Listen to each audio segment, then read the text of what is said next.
City India news, महाराष्ट्रातील लोकप्रिय news channel.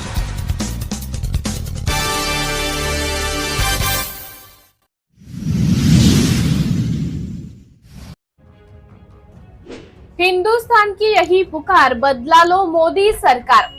माजी वायुसैनिक कल्याण संघटना इवान नागपूरच्या वतीने माननीय पंतप्रधानांना विनंती।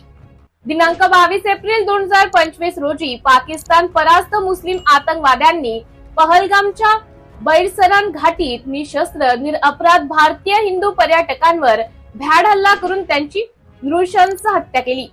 धर्म विचारून केलेल्या या हत्याकांडाने संपूर्ण भारतवर्ष हादरून गेले। या दुर्दैवी घटनेमुळे शहरातील सर्व माजी सैनिक पण क्रोधित झालेले आहे आणि त्यांनी पंतप्रधानांना पाकिस्तानचा अंतिम संस्कार करण्याची मागणी केली।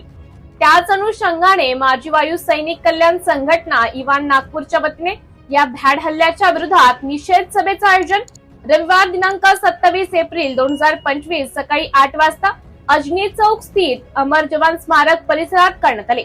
कार्यक्रमात सर्वप्रथम पहलगाम हल्ल्यात दुर्दैवी मृत्यू झालेल्या पर्यटकांना आदरांजली अर्पण करून त्यांच्या परिवाराच्या प्रती संवेदना व्यक्त केली गेली। कार्यक्रमाच्या अध्यक्षस्थानी ब्रिगेडियर सुनील गावपांडे निवृत्त विराजमान होते। त्यांनी आपल्या भाषणातून सांगितले की आता आर्या पार करायची वेळ आली आहे।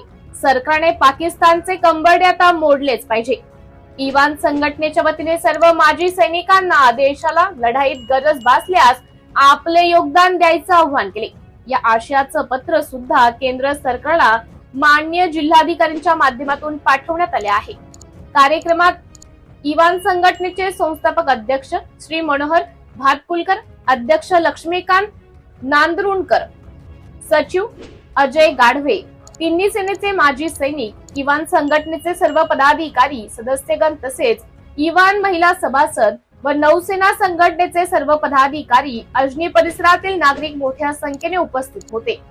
एक धक्का और दो, पाकिस्तान को ठोक दो, अब की बार पाकिस्तान का अंतिम संस्कार इत्यादी नारे लावून संपूर्ण अजनी परिसर दुमदुमून टाकला होता।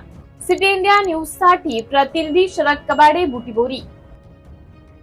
की यही पुकार, बदला लो मोदी सरकार। हर भारत की यही पुकार, वो मोदी।